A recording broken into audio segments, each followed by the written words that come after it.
L'heure est grave. Hein? L'heure est grave parce que c'était KD la semaine dernière. L'heure est grave.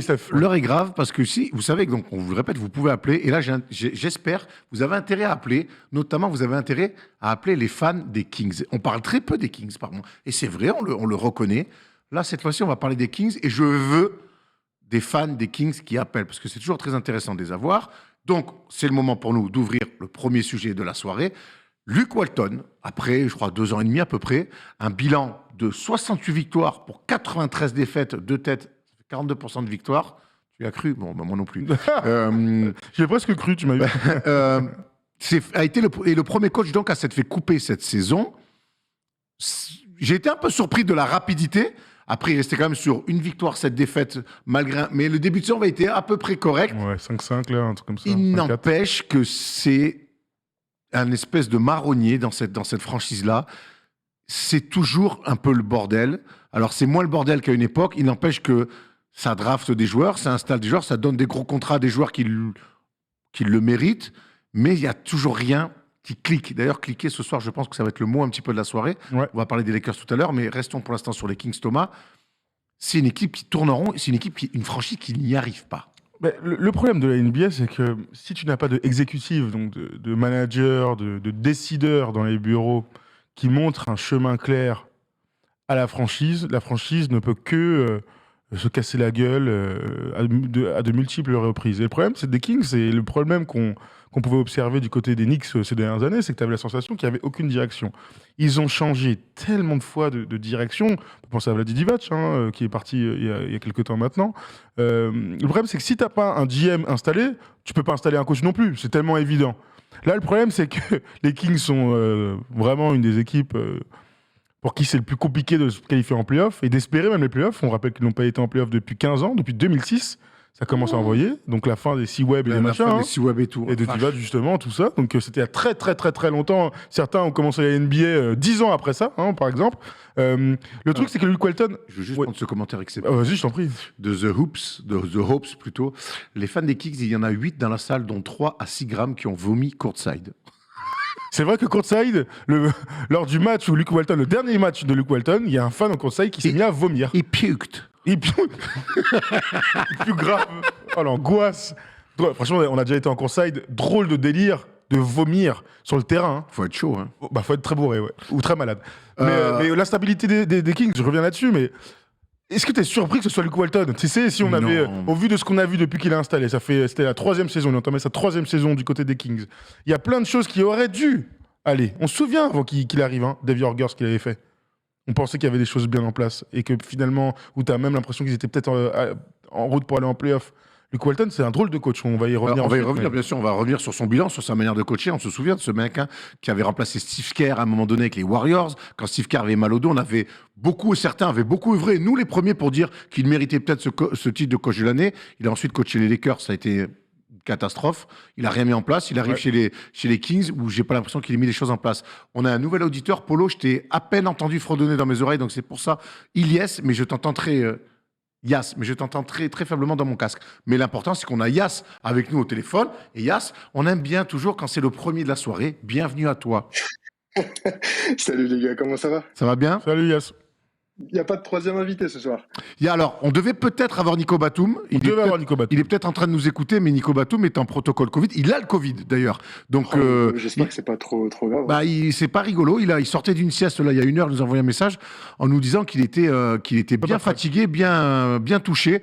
Donc, voilà, on souhaite évidemment un prompt rétablissement à Nico, mais ce soir, on est que tous les deux pour toi. Mais on est tout oui pour toi, mon Yass. Mais c'est avec plaisir, les gars. Du coup, pour Luke Walton, en toute honnêteté, je pense que c'est difficile de le blâmer en tout cas sur les performances des Kings à date, tout simplement parce que le timing, je le trouve mauvais. En fait, c'est trop tard pour le virer par rapport à la saison dernière puisqu'elle est passée, et que la nouvelle a débuté, donc c'est aussi trop tôt parce qu'on est au tout début de la saison. Et si tu veux, le bilan, je crois qu'ils sont à 6-11. Relativement au roster des Kings, c'est pas un bon début de saison, mais c'est pas catastrophique non plus. En fait, ce que je veux dire, c'est que ça justifie pas un limogeage. Après, en toute honnêteté, la hype de Luke Walton, elle a commencé avec l'âge d'or des Warriors. Ça a aussi peut-être dissimulé certaines lacunes en coaching. Et on se souvient qu'il avait remplacé Kerr pendant ses problèmes de dos. Tout à fait. Pendant une bonne partie de la saison. Il y a quand même le passage aux Lakers où là moi, ta théorie, là, c'est vrai que les Warriors, tout le monde aurait pu les coacher à l'époque. Bon, c'est Luke Walton qui s'y colle et ça marche. La légende dit que tout le monde aurait pu coacher. Bon. C'est ça. Mais bref, ça marche et les joueurs eux-mêmes disent non, mais Walton, c'est très bien et tout. Et ta théorie il a surfé là-dessus, c'est les Lakers. Derrière, aux Lakers, quand même, on se rend compte que, waouh, il n'y a pas de fond, quoi. Et il fait la première année avec les jeunes, la deuxième, et ensuite la première année de LeBron. De LeBron. Et ça, il va pas en playoff. Ouais. Il y a les blessures. Avec Magic en GM. Ouais, avec Magic en GM, c'est vrai. Avec une scène incroyable. D'ailleurs, qu'on nous a c'est raconté. Magic. Ah, mais Magic, je peux te dire que. Magic qui voulait le virer en plus. Ah, c'est son fils en il l'a pourtant à la voulu, base. quoi. Hein. Ouais. C'est un peu le fils de Magic. Hein. Donc pour toi. Moi, je t'en prie, excuse-moi. Tu disais que justement on pouvait pas trop incomber Luke Walton ce début de saison. Pourquoi ça? C'est quand même le coach, quoi, le mec. Oui, c'est le coach, mais c'est ce que, du coup, c'est ce que j'allais dire, c'est que, en fait, il a surfé un peu sur la hype, mais en fait, moi, je pense que le coaching et l'expérience de Walton ne sont pas mauvais en soi, mais il est tout simplement pas adapté à une équipe dans la situation des Kings. Tu vois, les Kings, ils ont le cul entre deux chaises, ils sont ni en reconstruction, ni en confirmation, et je pense qu'ils ont surtout besoin d'un vrai détonateur, un vrai facteur qualitatif, tu vois. Qui serait quoi par exemple? Là, j'ai vu qu'en plus, il remplaçait, c'est Alvin Gentry il était adjoint, c'était son assistant jusqu'à présent. Alvin Gentry, alors, pour ma part, je suis davantage satisfait en tout cas, je suis davantage pour la prise de poste d'Alvin Gentry, tout simplement, parce que je pense que ça fitera davantage avec les Kings. C'est un coach qui a beaucoup plus d'expérience. Il a connu les playoffs avec les Suns, il a connu les playoffs avec les Pelicans, qui sont justement sortis par les Warriors en plus. Petit bémol, c'est que c'est un coach qui est hyper offensif, je pense, et je suis pas sûr que ça soit l'axe d'amélioration prioritaire des Kings à date. Et on sait que c'est un coach qui est pionnier dans le jeu axé sur le pacing, sur les shoots rapides. Et voilà. En toute honnêteté, là, je crois que les Kings, c'est quoi? Ils sont 22e ou 23e de la ligue. Enfin, en tout cas, c'est pas top. Ils sont le top 10 des attaques. Donc, le vrai challenge de Gentry va être dans le secteur dans lequel il n'est pas réputé. En revanche, je pense que l'expérience qui faisait défaut à Luke Walton, Alvin Gentry, en tout cas, lui, il saura mieux, je pense, négocier cette situation. Tom, je te coupe vite fait. Tom, dis-moi. Parce qu'on est sur Alvin Gentry et je voudrais qu'on y reste un peu. Okay. C'est pas bandant, Alvin Gentry. C'est pété, frère. Parce que moi, j'entends ce que tu me dis, Yass, hein, mais Alvin Gentry, c'est un coach offensif, c'est surtout un coach politique qui n'est pas du tout un mec de projet. Il s'est installé nulle part. Partout où il est passé, il ne s'est jamais installé. Enfin, alors, il fait une filiale de conf il y a 10 ans. Oui, avec Steve Nash. Avec Steve Nash. Je t'ai pas dit que j'étais meilleur coach de temps. Il n'a jamais confirmé derrière, il n'a jamais sorti sur rien. Il a été de passage de partout. Il était au Pels où il fallait essayer de construire quelque chose. Il n'a rien construit du tout. Moi, j'ai quand même. Moi, ce dont je suis sûr, c'est que Luke Walton aurait dû être coupé l'année dernière au vu de ce qu'il a proposé avec cette équipe.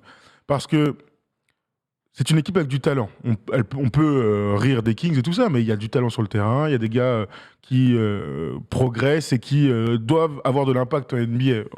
Pêle-mêle, hein, évidemment. Fox, Harrison Barnes, puis des jeunes comme Haliburton, ou Buddy Hield, ou Richard Holmes, enfin bref, ou Marvin Bagley, dont on va parler ensuite. Le problème de Luke Walton, c'est qu'il a jamais réussi à créer un engouement autour des Kings. C'est ça un peu le problème, c'est qu'il n'y a pas de suite dans les idées. Donc, tu peux imaginer, et au vu du projet Bagley dont on va parler ensuite, quand un numéro 2 de draft joue aussi peu 2 ou 3 ans plus tard, certes, c'est sûrement la faute du joueur, mais c'est sûrement aussi la faute du coach qui le met en place et de la franchise qui lui donne un environnement peu stable. Il se fait cut, t'as toujours espoir que chercher un gars pour avoir un vrai projet. Ils vont chercher son assistant. Alors, on va voir ces changements. On verra ces changements dans le 5. On verra si Bagley va jouer. Tu vois, on verra déjà s'il y a une impulsion Alvin Gentry avant même de juger sa capacité de coach et si c'est le bon mec. Non, mais moi, je suis persuadé que pour faire la maille comme ça, en remplacement, en opportuniste, ça va pas être pire. Ça peut peut-être même être mieux. En fait, tu fais sauter un fusible parce que ça ne marche plus du tout aussi. Avec lui, parce j'aimerais qu'après qu'on revienne. Il est intérimaire pour l'instant. Après, ouais, exactement, il est intérimaire. Après, j'aimerais qu'on revienne sur le roster des Kings, parce ces mecs-là, il va falloir les entourer avec un mec un peu qui voit un peu plus loin que ce qu'Alvin Gentry peut éventuellement voir. Non, on n'est pas d'accord avec ça. Mais je crois que là, tu vas trop vite en besogne sur... je crois pas que le problème des Kings, c'est pas le choix du coach. Je te parlais tout à l'heure de direction, de comment on donne une direction à une franchise. Et je pense pas que ce soit le coach, alors. Le bon exemple, c'est Tom Thibodeau. Mais Tom Thibodeau, quand les Knicks le prennent, il n'est pas que coach. Hein. Il n'est pas que coach. Et dans le bureau, ça a déjà changé. Oui, voilà, dans le bureau, c'est avec. Mais il n'est pas que coach. Tu sens qu'il a un impact autre. D'accord, mais avant que Thibodeau arrive, ça change. Dans les bureaux, ça avait GM et directeur des opérations basket. Et Dolan a l'air d'arrêter de rentrer dans le bureau pour donner des consignes aussi. Là, en ce moment, le GM côté Sacramento s'appelle Monte McNair.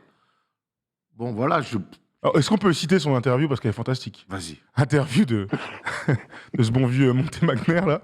Il déboule à l'interview, à la conférence de presse justement pour parler d'Alvin Gentry. Il dit avec Alvin Gentry, eh bien on est dans la bonne direction et on va se mettre à gagner des matchs. J'ai été très étonné de cette sortie. Alors il va pas démonter le gars. Il y avait une forme de vraie méthode Coué dans ses déclarations. Un peu. Il a sorti pour une équipe donc qui va mal, qui vient de couper son coach, qui reste sur une victoire, 7 défaites. Il avait des déclarations, on avait dit mais frérot, tu as vu les derniers matchs, en fait, tu as vu le classement, tu as regardé les ratings, ça va. J'avais envie de lui demander si ça allait, moi, en fait. Ah ouais, bah tu m'étonnes. Yas, t'as pensé quoi de ces déclarations, toi, de Monte McNair, un petit peu en conf de presse? Du coup, ça rebondit sur ce que vous dites. Moi, je vous trouve un peu dur avec Alvin Gentry parce qu'il ne faut pas oublier qu'il avait fait quand même plus ou moins un bon passage. Je crois il avait fait qu'une fois les playoffs avec la Nouvelle-Orléans, mais avec un Anthony Davis qui était constamment blessé. Moi, je vous trouve dur un peu avec Alvin Gentry. Après, c'est pas un magicien. Le problème, c'est quand je disais que c'est pas forcément que Luke Walton. Et au même titre, ce sera pas que Alvin Gentry qui va pouvoir régler tous les problèmes des Kings. Comme dit Erwan, je suis archi d'accord, ils ont un roster qui est hyper intéressant.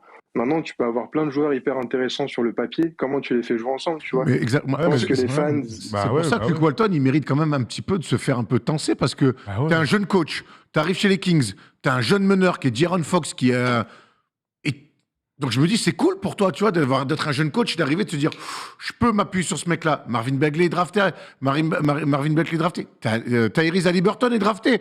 Et surtout, il sort d'une saison, quand il arrive, à 39 victoires. Dave Jorger, sa dernière saison, il a 39 victoires. Alors que Luke Walton ne dépasse jamais les 31 victoires. Donc le bilan comptable, il est 4. Donc au bout d'un moment, Walton, oui, trop tôt. Mais... trop tard, tu veux dire? Ouais, ou trop tard, plutôt. D'ailleurs, j'aurais peut-être jamais dû le signer. En fait, on ne sait pas comment se placer. Pour moi, c'est trop tard et trop tôt, parce que c'est trop tard par rapport à la saison précédente, et c'est trop tôt pour cette saison-là. C'est-à-dire, à 6-11, tu sors pas un coach à 6-11. Regarde, parce qu'on va prendre juste par analogie d'autres coachs qui sont plus ou moins dans la même situation. Ime Udoka. Moi, je suis un grand fan des Celtics, les gars. Ime Udoka, ça vient de commencer. Les Celtics, c'est vraiment pas folichon. C'est un nouveau coach. Il a été adjoint avant d'être head coach aux Celtics. Et regardez, il y a pas de, comme quoi, c'est pas des magiciens. Et au moins, on voit que ça peut paraître con, hein, mais head coach, c'est pas adjoint. Et qu'il y a un vrai savoir-faire, il y a des vraies responsabilités à avoir head coach. Et pour moi, je le dis toujours, c'est que les postes les plus importants au basket, c'est meneur, pivot et coach. Et ils ont pas ça l'équipe. Ils ont pas l'axe 1-5. Moi, ce que fait Ration Holmes, tu vois, c'est oui, on va pas le citer comme. Non, mais tu vois, on l'aime bien, une belle progression, mais bon, oui, ils ont un pour l'instant. Après, pour revenir à la comparaison, un petit début de saison. Hein. Ouais. La comparaison, la comparaison avec Boston, c'est que déjà, c'est une franchise où on tire les sonnettes d'alarme vraiment quand c'est vraiment la crise. Et il me de quoi il vient de s'installer, le tonton, là, il a quand même derrière lui une saison et demie. Deux saisons pleines. Donc où on voit, tu vois, où on a rien vu, quoi. On n'a pas vu de progression. Moi, j'y ai cru un petit peu sur le début de saison. Sur les 4... Sur les 5-6 premiers matchs, sur le bilan, je me suis dit, tiens, pourquoi pas. Ouais. Mais bon. Non. Et puis l'année dernière, ils avaient fait quand même une bonne fin de saison, je trouve. Exactement, à hauteur des Kings, ils ont fait une bonne fin de saison. Là, on commence une nouvelle saison où on repasse à 82 matchs. Il y a des réajustements à faire. C'est pour ça que le 6-11, en fait, c'est pas. Alors, bon, Luke Walton, c'est vrai que c'était pas l'homme de la situation, mais on peut pas juste taper sur les Kings en disant, Luke Walton, il a rien fait. En fait, si tu veux, je pense aussi dans le front office, ils attendaient tout. Ils attendaient un magicien qui arrive comme les fans. Ils se sont dit, c'est bon, on a Fox, on a Buddy Hield déjà avant, on a récupéré Fox. Ils vont faire un trio de fous avec Marvin Bagley. Et on s'est dit, c'est bon, on va mettre Luke Walton, un jeune entraîneur. Il saura forcément faire avec les jeunes joueurs. En revanche, regardez aux Lakers, si vous voulez, il a été un peu, je l'ai trouvé un peu juste sur la fin. Il a fait quand même progresser les Lakers. Ils étaient passés, ils ont chaque année, ils ont gagné 10 ou 15 victoires de plus que l'année précédente. La dernière année a été un peu compliquée avec l'arrivée de James. Il a été blessé pendant très longtemps. Et je trouve voilà, que, en fait, Luke Walton sait apporter des choses. Il a ses limites, au même titre que tous les jeunes coachs. Pour moi, c'est l'illustration même de la difficulté. T'es gentil, t'es gentil de le considérer encore comme un jeune coach. Vraiment, moi, c'est un mec quand même qui s'est retrouvé quand même assistant coach d'une saison où coach principal avec les Warriors quand ils gagnent 73 matchs. Il s'est mangé 2 saisons pleines avec les Lakers. Il vient de se manger 2 saisons pleines avec les Kings. 3 saisons avec les Lakers. 3 saisons avec les Lakers. C'est plus un jeune coach, quoi. Honnêtement, aujourd'hui, pour moi, l'excuse jeunesse de Walton, elle marche pas. Franchement, elle marche pas. Mais en fait, il y a un truc quand même sur Walton. Je sens qu'on est tous un peu déçus parce qu'on avait beaucoup d'attentes. Après son passage aux Warriors, il avait une hype de ouf. Il choisit d'aller aux Lakers, on peut comprendre vu que c'est sa franchise de cœur. Moi, j'en attendais, peut-être pas Monts et Merveilles, mais j'attendais que ce soit l'un des futurs coachs qui compte avec ce qu'on attendait de ce type de coach californien. Donc moi, je voulais voir un jeu d'attaque léché. Tu vois, ce genre de truc. J'ai peut-être des stéréotypes de merde, mais j'en attendais ça. Et ben, j'ai rien vu. Tu vois, Kobe avait dit que ça sera comme Phil Jackson, un joueur moyen, mais un bon coach. Ouais, c'était un beau compliment sur le. Donc en fait, ça aurait été un joueur moyen et un mauvais coach. Et pour l'instant, un coach sans intérêt. Yas, merci de nous avoir appelés. Merci pour ton coup de fil, mon gars. Je vous en prie, les gars. Merci beaucoup. Merci à vous, en tout cas, pour... merci à toi. Sans vous, les gars, cette émission, c'est plus la même. On a déjà 3 nouveaux... Ouais, merci, Yas. Merci beaucoup. On a 3 nouveaux...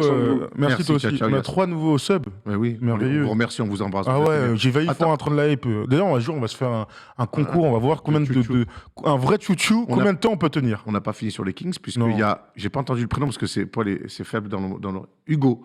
On a Hugo, lui, qui donc se projette sur la suite des Kings et qui pense fortement à un joueur de la conférence Est qui ne joue pas, qui est en fâché avec son équipe. On ne le présente plus évidemment, Ben Simmons. Salut Hugo, toi, tu rêves de voir Ben Simmons rebondir chez les Kings et les ramener sur le devant de la scène. Salut les gars, salut, j'espère que vous allez bien. Écoute, ouais, en fait, je pense que même au-delà de ça, c'est ce que je disais un peu en off, c'est que je pense que les Sixers galèrent un peu à trouver une option, un trade potentiel avec une équipe, etc. Et en fait, je pense que pour les 2 équipes, ce serait un super trade, tu vois. Parce que Ben Simmons peut apporter aux Kings un archétype, c'est vraiment un joueur qui peut leur apporter beaucoup de bien. Et de l'autre côté, pour les Sixers, je pense qu'ils peuvent, tu vois, par exemple, il y a un trade qui peut bien marcher, ce serait De'Aaron Fox et par exemple Marvin Bagley pour Ben Simmons et allez, tu rajoutes un Tyrese Maxey, tu vois. Oh, t'es chaud, sinon, toi. Mais tu... Maxey dans l'autre cas, d'accord, tu mets Maxey avec Ben Maxey, Simmons. tu vois, pour compenser un peu, t'envoies du talent. Puis malgré ça, tu vois, ils ont quand même beaucoup de talent derrière. Tu vois, ils ont Tyrese Haliburton. Tu vois, les Kings se retrouvent pas à poil. Tu vois ce que je veux dire? Et je pense en fait que pour les 2 parties, pour les 2 équipes, ça peut leur faire beaucoup de bien. Ça te rappelle rien, Tom, l'échange Ben Simmons De'Aaron Fox, proposé? Moi, c'est ce que je dis depuis assez longtemps. Ça m'excite et je trouve ça plutôt gagnant-gagnant. Je sais que tu n'as jamais été emballé par ça. Ça n'a pas changé au 22 novembre, parce qu'on n'est pas en Touquet. Alors, mais explique-nous pourquoi on n'est pas dans Touquet. Pourquoi aujourd'hui, De'Aaron Fox réussit un petit début de saison par rapport à son statut. Bon. Ben Simmons, c'est l'impasse complet. Je pense que l'un et l'autre pourraient faire du bien à cette équipe. Et je te rejoins complètement, Hugo, quand tu dis que Ben Simmons, si on se projette sur lui aux Kings, il pourrait amener déjà une structure de jeu. C'est un mec qui joue juste, qui met la balle là où il faut. Et on pourrait l'entourer de shooters, notamment Buddy Hield. Exactement. Buddy Hield, Tyrese Haliburton et d'autres. Si tu mets Maxey en plus dedans, pourquoi pas. Et que derrière, déjà, moi, tu aurais une structure. Avec lui, tu as une structure d'équipe et tu joues au basket. Tu joues bien au basket. Ce qui est déjà une bonne chose quand on est les Kings aujourd'hui. Non, mais pourquoi pas, j'ai envie de te dire. Je pense que malgré tout, les franchises NBA, quand ils draftent un mec, que le gars, il lui donne ensuite le contrat max et que le gars taffe de ouf et ça se passe mal avec le coach, je ne peux pas imaginer un trade. Je ne peux pas imaginer De'Aaron Fox partir. Mais ça marche pour toutes les jeunes stars dans ces franchises, surtout celles en galère. Évidemment que si tu prends les choses comptant, peut-être que De'Aaron Fox, à côté de Joel Embiid, ce serait top. Et sûrement que Tyrese Haliburton serait très bon avec Ben Simmons. Encore que faudrait voir ce qu'on ferait de Harrison Barnes. Mais il n'empêche que là, aujourd'hui, je trouve ça tout à fait improbable. Je serais très, très, très, très, très surpris si ça devait se faire. Voilà, c'est une proposition comme une autre. Non, moi, je trouve que pourquoi pas plutôt l'idée de d'Harrison Barnes, Tyler Haliburton, peut-être, tu vois, dans ce truc-là contre Ben Simmons. Alors vraiment, il faudrait rajouter des trucs. Mais là, je trouve que J'imagine plus un trade comme ça se faire plutôt que De'Aaron Fox bouger. J'ai l'impression que c'est le seul mec qui est imbougeable côté Sacramento. La présidente, d'ailleurs, dans les commentaires, est d'accord avec toi. À aucun moment, Daryl Morey accepte le trade Simmons-Fox. Peut-être, il n'empêche qu'il y a moi, des... je suis pas sûr de ça. Il y a des rumeurs aujourd'hui. Il y a des rumeurs qui disent quand même que de plus en plus, on élargit l'éventail des possibilités autour de Ben Simmons. Hein. Bah oui, il joue pas. De toute façon, il joue pas. Il joue pas. Embiid est blessé. Ah et ouais. les Sixers, ils sont clairement en train de rentrer dans le rang. Alors oui, il y a des blessés. Tobias Harris a été blessé. Joel Embiid est blessé depuis un petit moment. Et peut-être que si ça marchait bien, ils auraient le choix du roi. Là, j'ai l'impression que l'urgence dans laquelle ils voulaient pas être cet été, où ils n'ont pas voulu se mettre cet été, ils vont peut-être se retrouver dans une urgence encore bien plus urgente, si tu vois ce que je veux dire. Est-ce que tu avais une autre idée de trade, toi, peut-être, Hugo, où tu pensais juste à Ben Simmons pour les Kings? Non, je pensais surtout avec les Kings. Après, effectivement, il y a d'autres trucs, mais j'y crois pas du tout. Les rumeurs sur Lillard, etc. Je pense que jamais de la vie, Portland va faire un truc comme ça. Et après, c'est vrai que ça se complique. Ça se complique. Et justement, c'est pour ça que, pour moi, s'il y a une fenêtre de tir pour Daryl Morey, c'est un no-brainer. Faut le prendre et t'auras pas mieux, en fait, là. En tout cas, dans l'immédiat, ou du moins cette saison, tu vois, je vois pas d'autres possibilités, tu vois. Pour avoir un trade. Moi, j'ai mis un sondage là. Est-ce que les Kings pourraient échanger De'Aaron Fox? Ça m'intéresse d'avoir vos avis, n'hésitez surtout pas. Il y a Axe03 qui nous dit c'est l'inverse, c'est McNair qui n'accepte pas Simmons contre Fox. Oh bon? Mais en même temps, Ben Simmons. Ça rejoint la théorie de Thomas un petit peu. Le truc, c'est que Ben Simmons, il est instable dans une franchise instable. C'est pas le mariage parfait non plus, quoi.